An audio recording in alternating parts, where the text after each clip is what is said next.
Amigas, amigos, bienvenidos a Galería VIP. Está con nosotros uno de los arquitectos más reconocidos en nuestro país y de las promesas de la arquitectura en México, Juan Carlos Baumgartner. Muchas gracias por estar aquí con nosotros. Gracias a ustedes. Tu apellido me cuesta un poco de trabajo, pero... Sí, pero lo dijiste muy bien. Muy bien por mí.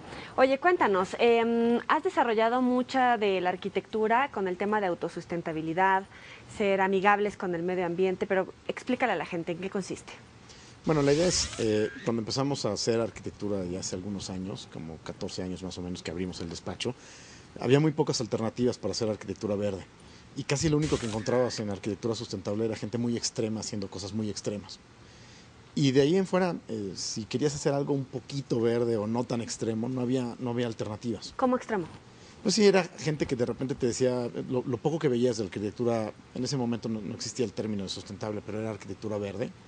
Era casas de paja en la mitad de la nada, en las que no tenías excusado y tenías una letrina y la gente se bañaba con agua fría, como muy extremo en ese sentido, ¿no? Entonces, lo que nosotros empezamos a darnos cuenta es que había mucha gente que tenía ganas de aportar un poco, pero que no iban a estar dispuestos, por lo menos no de golpe y no muchos, a irse a los extremos de la arquitectura sustentable de ese momento, ¿no? Entonces decidimos que todo lo que hiciéramos nosotros debería de ayudarle a los clientes a acercarse cada vez más a ser responsables con el medio ambiente, ¿no? Básicamente es el concepto. Algunos dicen, bueno, ya tengo mi azotea verde o tengo 3 plantitas colgadas en la pared y eso ya es Sí. para ellos arquitectura. A lo mejor en un tema social, nosotros en nuestras casas es un buen ejercicio, pero ya hablando de arquitectura no es tan básico, ¿no? el tema. Sí, puede ser bastante más complejo. Creo que justo lo que acabas de mencionar es un problema no únicamente en México, empezó a suceder en todas partes del mundo, en el que la gente ponía focos ahorradores y ya le llamaban arquitectura sustentable a lo que sea que estuvieran haciendo, ¿no? Y entonces en muchos lugares empezó a surgir una certificación. En distintos países hay distintas certificaciones que lo que hacen es que te marcan un nivel mínimo a partir del cual puedes llamarle arquitectura sustentable a lo que haces. Y es un tercero que te califica y te dice, bueno, si cumples con ciertos estándares en distintas cosas, pues ya le puedes decir que es arquitectura sustentable. ¿Pero qué es el proceso que utilice menos agua, contamine menos o cuáles son las bases? Mira, la verdad es que la mayoría de los problemas de sustentabilidad son problemas de diseño. No es tecnología en muchas ocasiones, no es ni siquiera muchas veces comportamiento, tiene mucho más que ver con soluciones de diseño. Diseñamos las cosas como la naturaleza no las hubiera diseñado. Entonces, la mayoría de las certificaciones lo que empieza a hacer es que empieza a tratar de corregir desde el diseño cómo vas diseñando todo tu proceso, ¿no? Y después ya la idea es que el resultado sea distinto, ¿no? El resultado sea una arquitectura que opera de una manera más eficiente. Pero todas las certificaciones y todo el proceso empieza con el diseño. Ahora, tienes en el material que está en internet algunos puntos respecto a cómo aprovechar la energía solar natural y eso has incorporado a tus proyectos en oficinas, por ejemplo. ¿Y cuáles son las consecuencias que has obtenido, por ejemplo, en más rendimiento de los trabajadores, mejor aprovechamiento, no sé? Bueno, mucho de lo que hemos tratado de utilizar es luz natural en espacios artificiales, ¿no? Y el problema de la mayoría de las oficinas, como las conocemos, es que la verdad es que hay mucha luz allá afuera. O sea, el problema no es la cantidad de luz, al contrario. Hay tanta luz en el exterior que lo que hace la gente es que cierra las cortinas, porque hay mucha, oscurece el interior y entonces prendes las luces en el interior durante prácticamente todo el día. Entonces, el primer reto es cómo manipular la luz del exterior hacia el interior para que tengas la que necesitas y no más de la que necesitas, ¿no? Los estudios que hemos hecho, encontramos un laboratorio en Austria que se ha dedicado a investigar cómo la luz afecta en el ser humano para distintas cosas. Inicialmente ellos, sus estudios tenían que ver más con la industria militar que con arquitectura. Pero encontramos este laboratorio y lo que empezamos a hacer fue estudios de cómo la luz natural afecta en el desempeño. Y como dices, los resultados que encontramos son impresionantes. La gente comete alrededor de 15% más de errores cuando no tiene acceso a luz natural. ¿Pero solo natural? Sí, principalmente natural. ¿Y sabes qué sucede? Tienes distintas afectaciones dependiendo del tipo de luz. Donde tienes los grados más radicales es con luz natural, ¿no? Pero si tienes una mala iluminación, pues también va afectando del tipo de luz, la saturación y como muchas cosas van afectando. Los que hacen la diferencia impresionante es luz natural. Y la razón es bastante más sencilla. El ser humano evolucionó por millones de años allá afuera, en el bosque, en el lago, en la montaña, y solo hasta 150 años nos metieron en la arquitectura como la conocemos hoy en día. El ser humano está diseñado para estar allá afuera, no para estar acá adentro, ¿no? Funcionamos de mejor manera estando en la naturaleza que estando en lugares artificiales. Y esa es la razón fundamental por la que cometemos más errores cuando trabajamos sin luz natural que cuando trabajamos con luz natural. Y todos los trabajos que tienes y que ha sido reconocido es oficinas corporativas. ¿Algunos ejemplos que nos puedas dar? Sí, principalmente, o sea, yo creo que 80% de lo que hacemos es oficinas corporativas. Hemos diseñado desde Microsoft hasta Google, Banco Compartamos. Con todo y los colores distintivos, todo esto que caracteriza a cada una de estas oficinas. Sí, y en muchas ocasiones no necesariamente el color de la tarjeta de presentación es el que termina siendo el color de la arquitectura. Porque parte de lo que tratamos de hacer es que la arquitectura debería de ser una experiencia que se conecte emocionalmente con los usuarios. Y tal vez los colores de tu tarjeta de presentación no necesariamente son los que transmiten las emociones que quieres transmitir ya en la experiencia de cómo vives un espacio, ¿no? El Discovery Session, cuéntale a la gente qué es. Bueno, el Discovery Session, ya vi que hiciste bien la tarea. El Discovery Session es una cosa que desarrollamos porque nos dimos cuenta que los clientes, en la mayoría de los casos, muy rápido se les olvida por qué querían hacer un proyecto. Y esto sucede más seguido de lo que te imaginarías. Arrancas un proyecto y de inmediato todo el mundo se le olvide por qué lo querías hacer y todo el mundo empieza a pensar que se trata de que el proyecto salga en tiempo, costo y calidad. Y la verdad es que un proyecto salga en tiempo, costo y calidad no hace una diferencia en una organización de fondo, de verdad. O sea, si quieres ser más eficiente, si quieres transformar, si quieres que tu gente sea feliz dentro de tu espacio, el que el proyecto se haga en tiempo y costo y calidad no te asegura ninguna de estas cosas, ¿no? Entonces lo que decidimos fue generar una metodología en la que pudiéramos definir con el cliente desde un inicio con un juego de cartas cuáles son los 4 detonadores del proyecto. Y luego, ese es el primer paso. El segundo paso es definir cuáles son las emociones que quieres transmitir. Porque la arquitectura al final del día es un lenguaje. Y lo que creo que hemos estado haciendo muchos arquitectos es acomodamos las letras de este lenguaje por como nos gustan. Entonces imagínate que eres escritor. Necesariamente el mensaje. Y se te olvida el mensaje y no nos preocupa mucho el mensaje. Entonces imagínate que eres escritor y en lugar de escribir un cuento o un poema, lo que haces es acomodar la A junto a la E porque se ve bonita. Dice, pero pues está padre. Y eso termina sucediendo con la arquitectura. La arquitectura es un lenguaje y sin embargo todo el concepto de arquitectura como en Estados Unidos le llaman storytelling, como contar historias, se ha utilizado muy poco. Entonces lo que terminas haciendo es que terminas acomodando cosas que se ven bien, pero que no necesariamente están contando una historia, ¿no? ¿Y todo el diseño de adentro de las oficinas, por ejemplo, de Google, también interfiere tu trabajo? Sí, claro. Principalmente hacemos de muchísimo trabajo de adentro hacia afuera. Parte de lo que nos gusta es que transformamos organizaciones. No es únicamente diseñar espacios bonitos, sino realmente de fondo transformar cómo trabaja la gente, cómo se comunican. Algo de lo que me encanta es que tocas a muchísima gente, ¿no? Parte de la intención es que los espacios que más utiliza el ser humano, si estás en una urbe como la Ciudad de México, son oficinas. Y pasas mucho más tiempo en una oficina que en cualquier otro lugar, ¿no? Posiblemente en tu caso será el estudio de grabación. Pero ay, cuando quieras, te lo presto.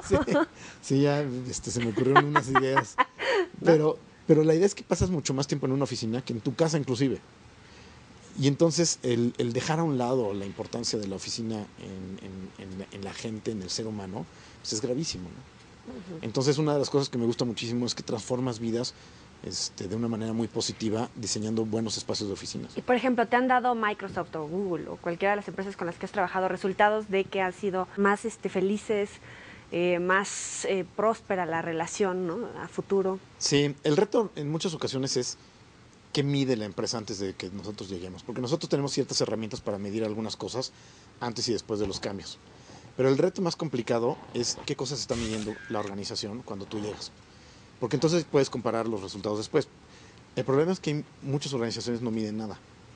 Entonces es muy difícil poder hacer el caso duro. Pero, por ejemplo, recientemente hicimos las oficinas de Volaris. Y en Volaris son obsesivos con sus métricos. Y prácticamente de los 10, 11 métricos que tienen, prácticamente todos se fueron en un 25% para arriba después de haberse cambiado de oficinas. Y ellos están empezando a medir felicidad, con lo complejo y complicado que puede ser. Claro. Pero es una tendencia, por ejemplo, que no existía en las oficinas hasta hace unos años. Las empresas cada vez se están preocupando más porque la gente sea feliz. Oye, pero ese es casi como un lujo para el mexicano, ¿no? O sea, pienso en las oficinas del IMSS, de las oficinas de gobierno, sí. O sea, me parece hasta como una locura, ¿no? Incluso pensar en algo que en otros países ya tienen un poco más estudiado, estructurado, etcétera. Sí, la verdad es que gobierno es uno de mis retos pendientes en los que ese es otro animal completamente como diferente, en las que todavía no hemos sabido cómo entrar y explicarles este tipo de cosas. Sí hemos hecho algunas cosas de gobierno, pero definitivamente ese es uno de los pendientes fuertes, ¿no? ¿Pero por qué? Porque no sabemos de arquitectura, no tenemos idea de todo lo que puede tener influencia en nuestra persona, ¿o por qué sucede? ¿Sabes? Yo creo que en el caso específico sí sabemos, como cultura sabemos muchísimo de arquitectura. En algunos países hay algo que se llama, los americanos le llaman evidence-based design, y básicamente es diseño basado en evidencias. Y eso creo que es en lo que hemos sido muy malos en México. Si tú diseñas un hospital, la idea del hospital es que la gente se cure más rápido, con menos medicamentos, y que su proceso sea más, de alguna manera mejor. Uh-huh. Pero nos hemos dedicado muy poco a medir ese tipo de cosas después. Y lo mismo sucede con las oficinas. Entonces, creo que lo que nos pasa mucho es que la gente cree que las oficinas son como una caja de zapatos, que no te aporta nada a la organización. Y que lo único que hace es pues, tener gente allá adentro, y entonces lo más que puedes hacer es apretarlos. Y entonces ahorras dinero apretándolos, y esa es la única ventaja que le ves. Rólense, ajá. Cuando empiezas a entender que una de las herramientas estratégicas de las organizaciones puede ser las oficinas, pues te cambia el chip completamente, ¿no? Uh-huh. O sea, gastas muchísimo dinero en las oficinas y en lugar de tirarlo a la basura o pensar que nada más es este contenedor, pues se puede volver una ventaja competitiva real contra otras organizaciones. Ahí es donde creo que al gobierno le cuesta trabajo entender. Porque primero, pues, desafortunadamente no tienen muchos incentivos de generar ventajas competitivas contra nadie más, ¿no? No tienen que competir contra nadie. Y así en arquitectura en general, según tú, ¿cuáles son esos referentes de la nueva arquitectura mexicana? Bueno, creo que afortunadamente México pasó, creo que por una época medio oscurona en los 80s, en los que posiblemente relacionado con la crisis y con muchas otras cosas, se hizo arquitectura en la mayoría de los casos muy desafortunada. Evidentemente hay ejemplos muy buenos, pero creo que hoy en día hay muchísimo joven haciendo cosas muy interesantes. Yo creo que hay una generación de jóvenes entre 30 y 40 años haciendo trabajos súper interesantes, cada vez más en el extranjero, que esa es una cosa que me da mucho gusto. En México pasaba mucho que venían extranjeros de repente a hacer arquitectura en México y luego veías como poca reciprocidad de los arquitectos mexicanos hacia el extranjero. Y hoy de repente encuentras arquitectos mexicanos por todos lados haciendo cosas, ¿no? En tu caso has hecho cosas en Brasil, India, Francia, etcétera. Un poco de todo, sí. Hacemos, la idea de la oficina de México es que maneja todo el Centroamérica. Entonces estamos haciendo cosas desde Brasil hasta Colombia, Ecuador, acabamos de terminar un banco en Guatemala. Tenemos socios en Europa, entonces trabajamos también en algunas cosas en Europa. Y tenemos una oficina en Japón y otra oficina en India, esas son propias. Y con esas oficinas pues, trabajamos localmente en los dos mercados, ¿no? Vamos a hacer una pequeña pausa y seguimos platicando con nuestro invitado de hoy, Juan Carlos Baumgartner. No le cambien, ya volvemos.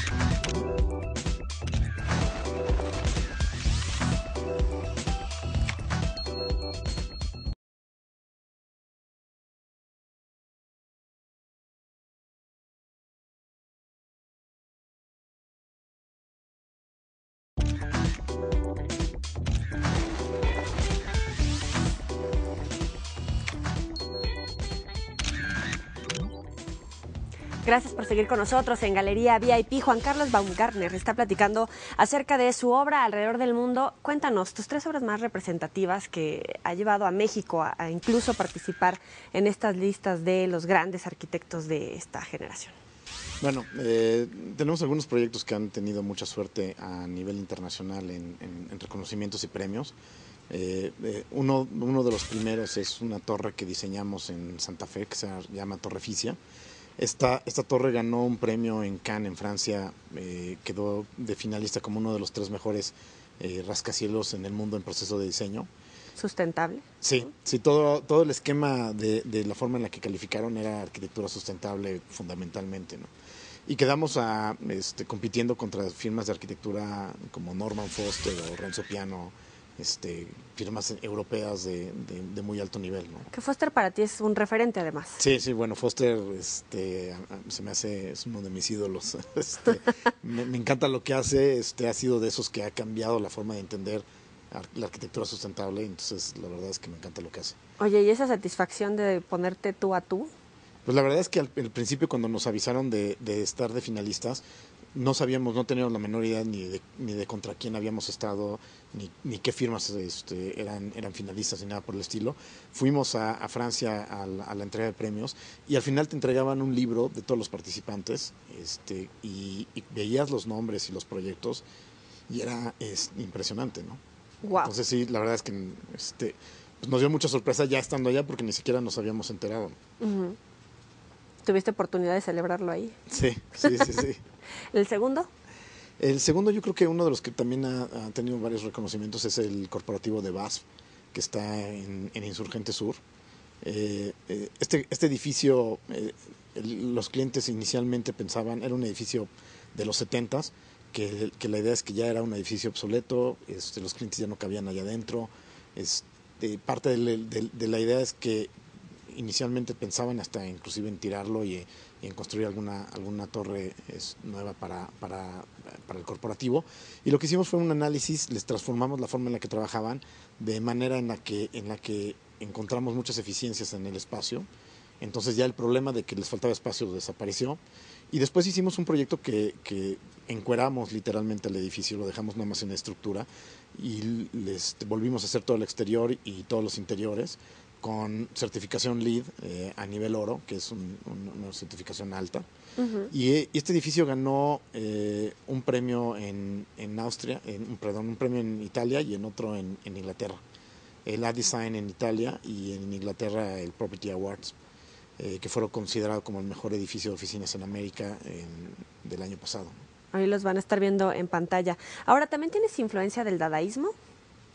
Pues en alguna época tomé muchas clases de arte. Uh-huh. y desde el punto de vista como conceptual, el Dada me gusta mucho, ¿no? Porque básicamente lo que hizo el dadaísmo y las vanguardias del principio del siglo fue transformar el arte anteriormente, si tú eras bueno naturalmente, digamos, esculpiendo o pintando, cosas así, podías ser artista. Pero a ti te podía gustar y si no habías nacido con ese talento no podías ser artista. Y a partir del dadaísmo transforman como la idea de entender el arte a una cuestión más intelectual. Uh-huh. Entonces no necesariamente era tu talento manual, sino tu intelecto lo que te podía hacer artista. Y creo que eso terminó influyendo muchísimo tiempo después a la arquitectura. ¿Y en tu caso cómo fue? Cuando estabas chiquito ya traías el talento. La verdad es que yo afortunadamente no tuve esas crisis que tienen muchas personas cuando sales de la prepa o antes de salir de la prepa, de tener que escoger qué voy a estudiar. Y además tienes como 6 meses para hacerlo o menos y nadie te lo había preguntado antes y de repente te tienes que poner a pensar qué quieres hacer el resto de tu vida, ¿no? La verdad es que yo desde chico tuve la idea de ser arquitecto.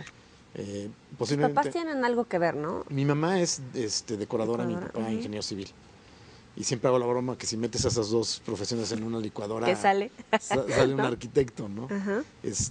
Y desde chico me acuerdo que me encantaba construir cosas y hacer como maquetas, modelos. Y cuando llegó el momento de decidir, pues la verdad es que ya estaba yo hasta involucrado en un despacho de arquitectura, yendo de oyente a ver qué es lo que hacían y pues no tuve ni siquiera la duda, ¿no? ¿Y por qué estudiaste en la UNAM?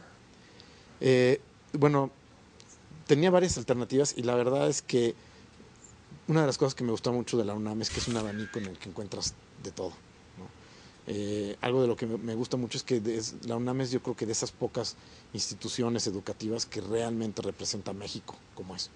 ¿no? Encuentras desde el fósil que lleva años allá adentro, Más que ciudad universitaria. Ajá. hasta los cuates que son aplicadísimos y impresionantes. Y en ese abanico yo creo que ves a México de verdad, ¿no? Y me encantó la UNAM.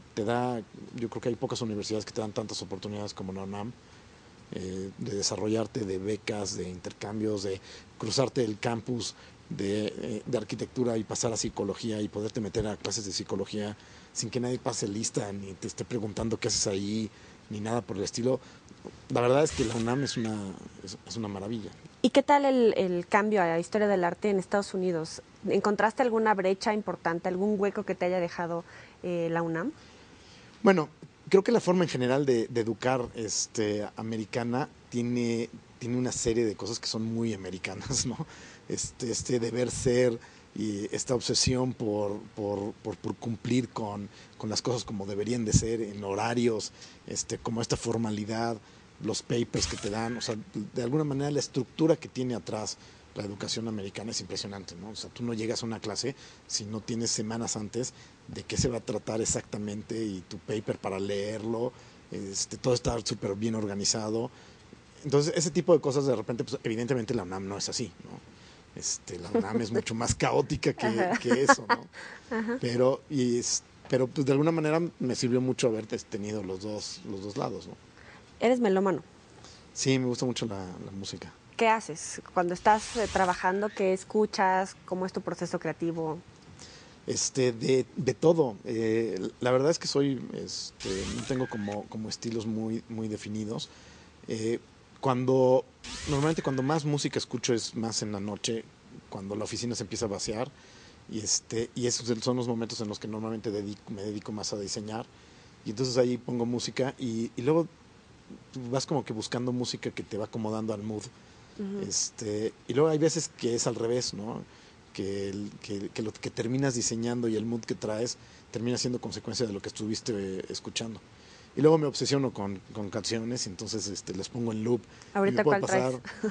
pues ahorita he estado oyendo un poco de todo, pero ahorita ando como muy metido en The National.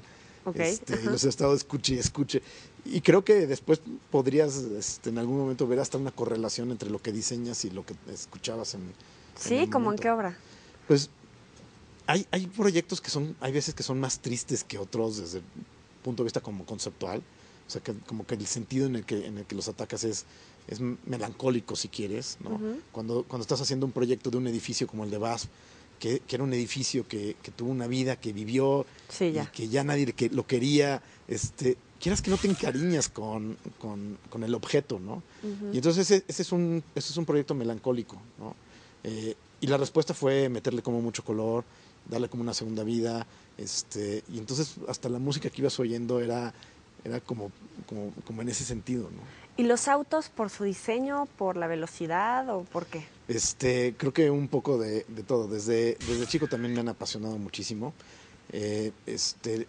Creo, hoy en día estoy bastante decepcionado de la industria automotriz en general, pero cuando me empecé a enamorar de los coches era viendo coches de los 60s. Yo nací en los 70s, pero viendo coches de los 60s y viendo estas maravillas de los Mustang clásicos o de los Porsches de los 70s y cosas así, y eran un equilibrio entre performance y belleza y estética muy bien logrado. Y eso creo que ha sido en general, específicamente en arquitectura, una lucha de muchos profesionistas. ¿Cómo logras un equilibrio entre que las cosas funcionen como deberían de funcionar y que sean bellas? Uh-huh. Y sin irte a un lado en el que funcionen muy bien y sean unos coches que nadie quiere coleccionar ni ver ni nada por el estilo, o que sean unas bellezas que no funcionan, ¿no? Oye, ¿y en México cómo ves la arquitectura? Yo creo que muy bien. Yo la verdad es que creo que México es un lugar en el que te dejan experimentar mucho más. Las cosas que haces en Europa están mucho más acotadas. En Europa tienes que haber pagado el precio de ser arquitecto con mucho más tiempo de experiencia, y te dejan muchas veces tomar menos riesgos hasta que llegas a tener esa experiencia. Entonces yo creo que hay muchísimas oportunidades en México.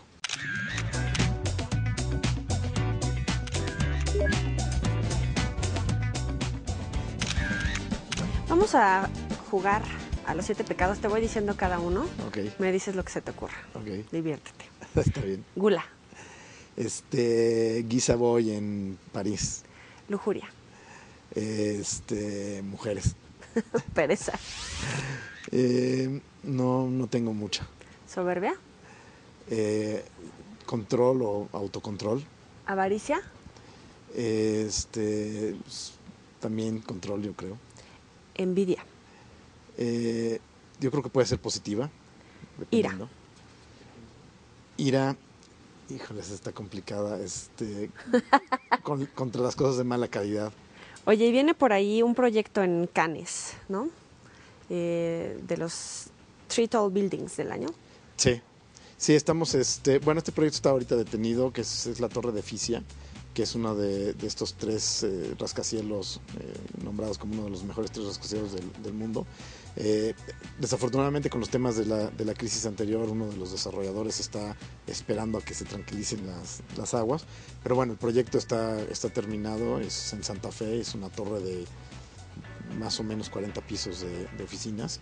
Algo que le traigo muchas ganas es un museo, ¿no? Se me hace un ejercicio interesantísimo. Estamos empezando a hacer hospitales, ¿no? Tenemos una alianza con una firma que hace muchísimos hospitales alrededor del mundo y vamos a empezar en ese tema. Entonces, en realidad, estamos empezando a hacer un poco de todo, ¿no?